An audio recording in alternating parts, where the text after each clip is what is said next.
আত্মসম্মান এমন একটা জিনিস যেটা ভালোবাসার চেয়েও অনেক বড়।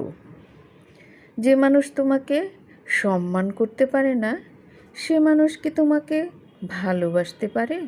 কখনোই না। একদিন হঠাৎ করে তোমার পালা আসবে আর তুমি সব পেয়ে যাবে, যেগুলো পাওয়া তোমার হক ছিল। আর সেই সময়গুলোর জন্য তুমি অপেক্ষা করতে থাকো আর শুকরিয়া আদায় করতে থাকো।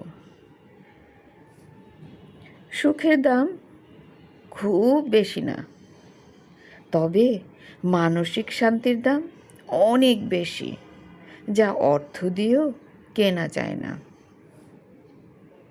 শুভ সকাল বন্ধুরা। আজকে হালকা রোদ, হালকা বৃষ্টির সকাল একটা উপহার দিলাম। ধন্যবাদ সবাইকে।